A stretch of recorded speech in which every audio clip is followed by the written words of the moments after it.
Tenemos el honor de que nos acompañe el día de hoy el experto en tendencias de la comunicación estratégica, además docente e investigador, Alejandro Álvarez Noel, desde Argentina. Él ha estado acompañándonos en toda esta semana de la comunicación y en nuestro tercer Congreso de la Comunicación. Un honor tenerte en Costa Rica. Bueno, el honor sin duda es mío. Tienen un país maravilloso. Ansiaba mucho poder conocerlo, descubrirlo y más compartiendo estas jornadas de trabajo en algo que me apasiona, que es la comunicación, que son las relaciones públicas y que son encontrar una comunidad de profesionales también apasionados por la innovación, por el profesionalismo, por las tendencias, así que bueno, gratificado por todas las vías. Qué bien, te damos la bienvenida de verdad y gustosos de tenerte aquí. Hablamos de tendencias en comunicación estratégica e imagen. Empecemos por ahí. Bien.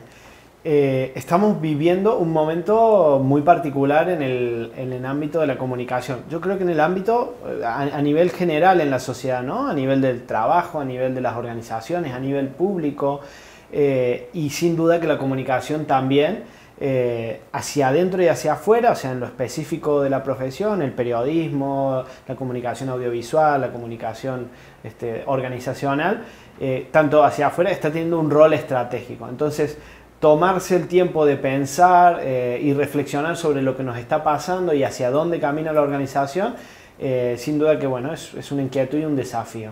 Hoy esas tendencias básicamente están atravesadas y son datos que construimos a partir del Latin American Communication Monitor, que es un estudio transnacional que realizamos en América Latina en particular y que se hermana a través de EUPRERA, que es la Asociación Europea de Educación e Investigación en Relaciones Públicas, con un estudio similar que se hace en Europa y uno que se hace en Asia. Entonces podemos tener un panorama global de las tendencias en comunicación, que tiene que ver sin duda con el Big Data, con los procesos de automatización, también con el rol estratégico que el comunicador está ocupando dentro de las organizaciones, con el abordaje en cuanto a competencias quizás más blandas, como puede ser actividades vinculadas al coaching, actividades vinculadas al desarrollo, digamos, de habilidades directivas, ¿no? Hacia allí va un poco la tendencia en lo que tiene que ver con procesos de comunicación estratégica o en las organizaciones. Eso es sumamente importante y hablas...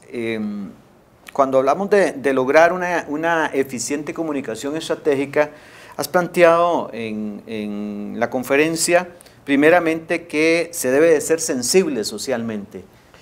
Sí, yo además lo comentaba en el marco del Congreso, del maravilloso Congreso de Innovación que han organizado, que bueno, ustedes además son privilegiados por el país en el que están y la relación que tienen todavía con la naturaleza, con el entorno, con el medio, ¿no?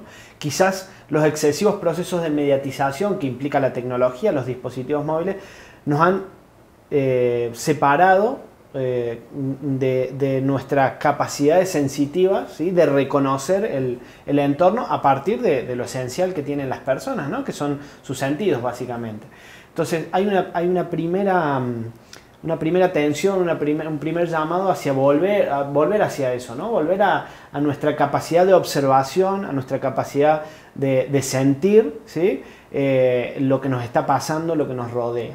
Más allá de los dispositivos móviles que lógicamente nos ayudan muchísimo y que complementan para hacer mucho más eficiente la gestión de comunicación, ¿no? Pero es esa primera etapa, ¿no? Encarar un proceso de responsabilidad personal, ¿sí? Basado en una nueva sensibilidad social, ¿no? En otras palabras, sería importantísimo para nosotros los comunicadores y para poder reinventarnos y para poder hacer una comunicación estratégica eficiente, apagar nuestros aparatos y ir a practicar la sensibilidad. No necesariamente se trata por apagar nuestros aparatos, se trata más bien por llevar adelante un proceso de apropiación tecnosocial, ¿sí? Tener lógicamente un necesario conocimiento y manejo del dispositivo y las posibilidades que la tecnología nos dan, pero hacer hacer primero un proceso de elucidación, o sea, de interpretación de para qué yo puedo usar el dispositivo y cuándo tengo que usar el dispositivo. Me ha pasado recientemente de estar en recitales o en espectáculos culturales en los que antes de que empiece el espectáculo te piden por favor que apagues el dispositivo y que prestes atención. Correcto. O sea, que pongas en alerta los sentidos para realmente conectar con lo que está pasando. Y creo que el comunicador se ha olvidado un poco de eso y que es la esencia de la comunicación humana, ¿sí? De las relaciones humanas. Y bueno, hay una atención y una invitación a volver a eso, pero sin desconocer la potencialidad que la tecnología tiene. Yo siempre digo, antes que sociales o digitales, las redes han sido sociales. Entonces, no entender cómo funcionan las redes, cómo funcionan los procesos de empatía. Lo veíamos hoy en las actividades de esta mañana y durante el Congreso con Santiago Tejedor también, que planteaba la cuestión del storytelling, que hoy es una estrategia, ¿sí?, para hacer más eficiente la comunicación, pero también es un llamado a una vuelta de la autenticidad, de las historias, de lo que tiene que ver con lo social, con la construcción social de las personas, ¿no? Poner en alerta nuestros sentidos entonces significa efectivamente ser sensibles, ¿verdad? Y tener también de alguna manera algún olfato para ver una oportunidad de comunicar. ¿Qué piensas? Indudablemente. Hoy yo definiría la gestión de comunicación básicamente en 3 grandes procesos, ¿sí? El primero es la escucha activa. Hoy tenemos que estar conectados en tiempo real, ¿sí? Y tener un control absoluto, con todas las comillas que eso implica, porque por las dificultades que así, por más que la tecnología lo posibilite, de las distintas agendas que van circulando. No sé, a mí me pasa a nivel estatal, como director de comunicación del ayuntamiento del municipio de Córdoba, que tenemos que estar como equipo de comunicación alertas a las agendas públicas, o sea, lo que pasa en la sociedad, las necesidades de la sociedad, las agendas políticas, o sea, cuáles son los proyectos y los planes de gobierno, y las agendas mediáticas, ¿sí? O sea, cuál es el recorte que los medios hacen sobre las otras 2 agendas. Digo, el control de esas agendas requiere una mayor sensibilidad, un mayor manejo de tecnología y de herramientas que nos posibiliten ese control, ¿no? Eso es un primer proceso y es constante y transversal a toda la gestión de comunicación. Luego tenemos un segundo proceso que tiene que ver con la gestión de contenido, ¿sí? La comunicación sigue siendo esencialmente las palabras y los mensajes. Entonces, a partir de el control de esas agendas y la definición de objetivos claros de hacia dónde queremos impactar, ¿sí?, vamos a seguir generando contenidos con creatividad, apelando a estrategias como el storytelling, etcétera, etcétera. Y lo tercero, no olvidar, la gestión de relaciones. Los comunicadores, aún los que trabajan a nivel periodístico, nos dedicamos específicamente a gestionar relaciones. ¿Qué significa esto? Identificar intereses, ¿sí?, y ponerlos en relación o en diálogo con los intereses que yo también tengo como institución, como periodista, como profesional, etcétera, etcétera. Siempre desde una perspectiva equilibrada, ¿sí?, y bidireccional, casi hablando prácticamente de un acuerdo mutuo.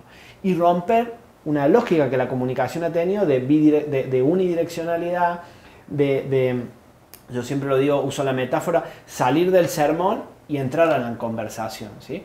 Claro, eso tiene riesgos, Martín, porque implica perder el control. Uno cuando está, la metáfora del sermón es, soy una sola voz, unívoca, y puedo tener control de lo que digo. Ahora, cuando me someto a la conversación, esto pasa en las redes sociales, me pongo prácticamente de igual a igual.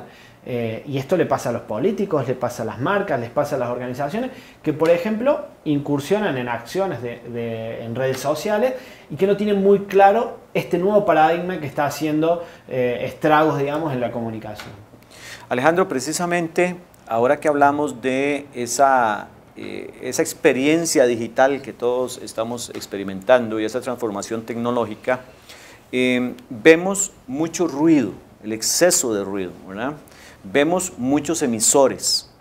¿Qué le dices a las personas, a los comunicadores, incluso a los estudiantes universitarios ya próximos a ser profesionales, para realizar como tendencias y para reinventarse? ¿Cómo hacerlo en todo este ruido que hay? Lo primero que yo haría es repensar el concepto de ruido, porque es un concepto que nos viene de una teoría informacional en comunicación que es prácticamente matemática. O sea, si realmente pensamos que hay ruido, estamos parados en un paradigma funcionalista que lo que va a hacer es, desde mi perspectiva, como organización, intentar corregir ese defecto. Ahora, si lo pensamos, cada uno de esos supuestos ruidos, lo pensamos en términos de intereses, individualizamos organizaciones, públicos, target, stakeholder, del término que le quieran llamar, individualizamos ese interés y lo ponemos en diálogo con mi interés, la gestión se va a volver mucho más estratégica.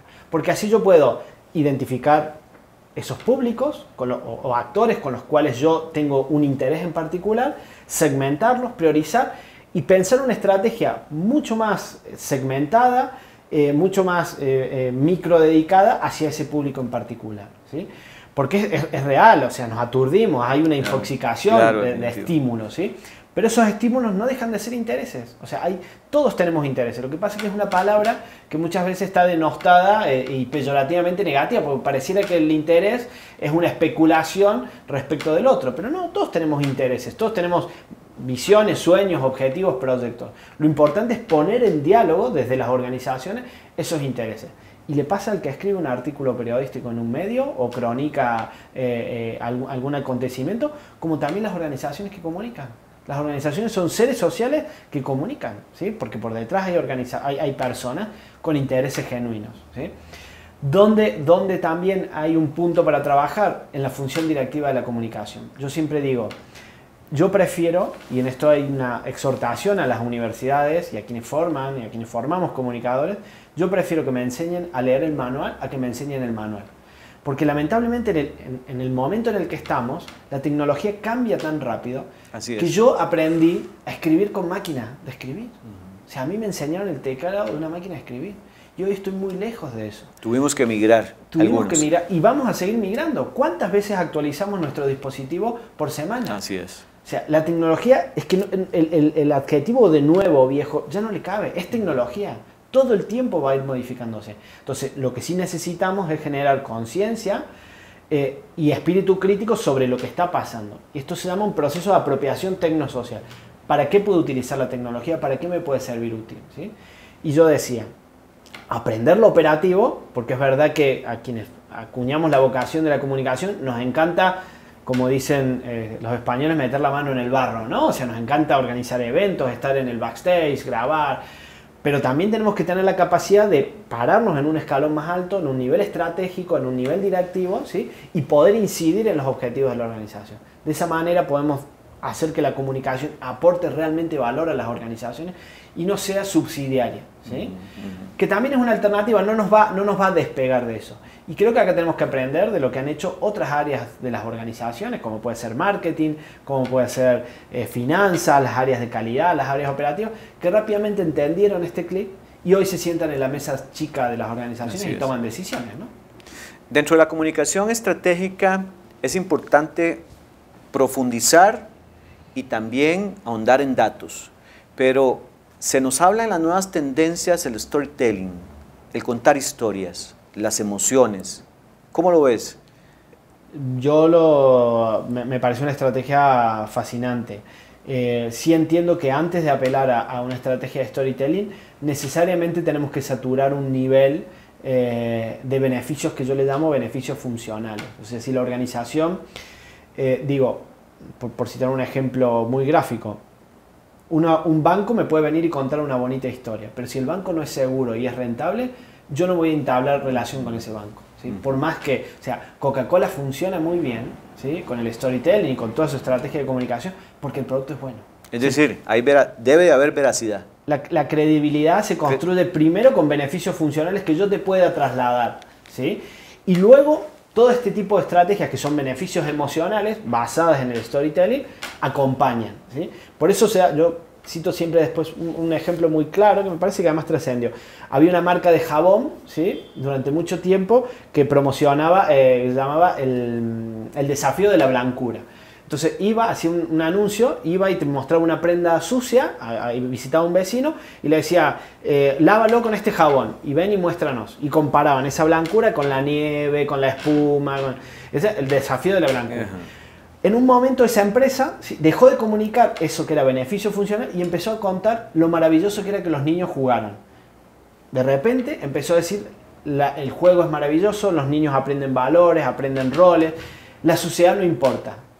Decía, no importa que tus hijos se ensucien, que aprendan a jugar. O sea, fue tangencial la comunicación, ¿sí?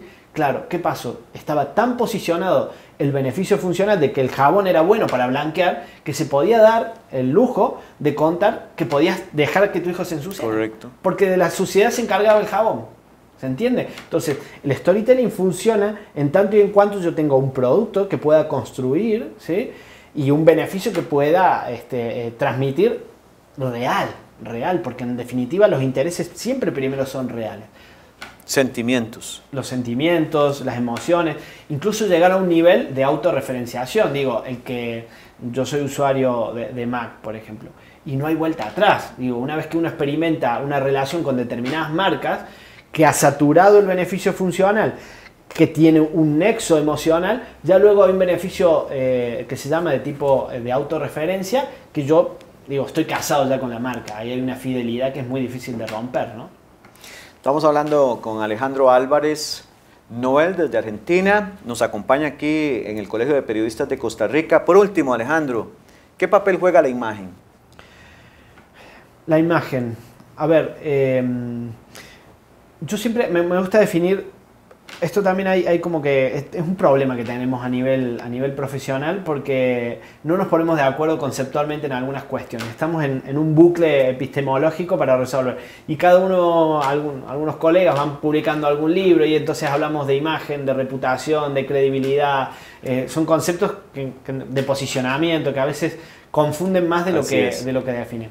A mí me gusta definir la imagen como la foto, ¿sí? Es el momento en el cual yo puedo identificar de la organización qué atributos de identidad me están comunicando. Y son claves, esto que hablábamos recién, o sea, los atributos de identidad que no son propios incluso para las personas. Nosotros tenemos un nombre, tenemos una huella digital, una foto, tenemos una firma, un número de documento, todos esos son atributos de identidad.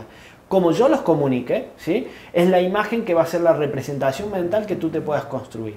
Entonces, es fundamental. Lo que sí hay que entender es que nosotros nunca podemos gestionar la imagen. Nosotros, como responsables de comunicación, gestionamos los modos de comunicar la identidad. Entonces, si no tenemos clara nuestra identidad, qué es lo que tenemos que nos hace diferente del resto, difícilmente impactemos en una imagen positiva. Podremos generar una imagen ficción o una imagen equivocada en el público. Ahora bien, la imagen es el proceso cotidiano, ¿sí? Que tenemos que ir cuidando todo el tiempo. Pero eso sostenido en el tiempo, ¿sí?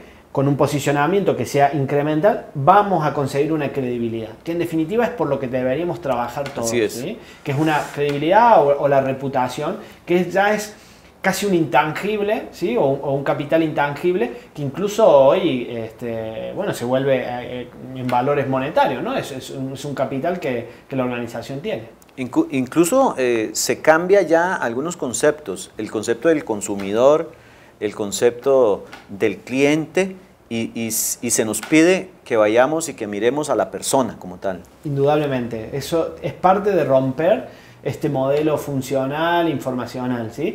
En el que al otro lo voy a empujar hacia un interés. Cuando yo me posiciono de igual a igual y las redes lo facilitan, ¿sí? Un teórico latinoamericano, Martín Jesús Barbero, decía, bueno, él planteaba del medio a las mediaciones. Bueno, se rompió precisamente eso, o sea, al desmediatizar a través de Internet los procesos de comunicación, el diálogo es mucho más horizontal, ¿sí? Con lo cual yo tengo que considerar a la persona, indudablemente, ¿sí? No lo puedo considerar como un sujeto abstracto, como una masa a la cual yo voy a empujar hacia determinado comportamiento, ¿sí? Sino que más bien la estrategia es de atraer, ¿no? En función de esos intereses. Y allí están trabajando las organizaciones hoy, básicamente. Excelente. Alejandro Álvarez ha compartido con nosotros. Espero que hayas pasado muy bien en Costa Rica, y aquí en el Colegio de Periodistas las puertas abiertas para vos. Un gusto, agradecido profundamente, y de verdad felicitaciones, lo decía en el Congreso. No es común, yo empecé mi charla pidiéndole a los asistentes que se pusieran de pie y se dieran un aplauso. fueron un poco tímidos. Creo que a lo mejor... no habían entrado en ambiente. Lo decía Santiago recién también, hay que creerse expertos, ¿sí? Creo que es un momento trascendental para la comunicación en la que tenemos que nosotros mismos asumir el protagonismo que tenemos y que se nos asigna por la profesión que acuñamos o por la vocación. Y creo que tiene una oportunidad impresionante para trabajar y me parece muy saludable y realmente lo felicito, que además el Colegio de Periodistas, que nuclea a los profesionales de comunicación, se vincule con las universidades, se meta dentro de las universidades, le plantea a los académicos, a los investigadores, a los estudiantes lo que está pasando, las complicaciones, las complejidades, los desafíos que la profesión tiene en la calle. Porque muchas veces en las universidades estamos más para la burbuja y muy lejos de la realidad, ¿no? Entonces esa sinergia me parece una política extraordinaria y que además aliento a que continúe. Muchísimas gracias, Alejandro. Además es un compromiso, creo que con todos los profesionales, con todos los colegiados de nuestra institución y muchas gracias, de verdad. Ha sido un honor compartir con vos. Un gusto.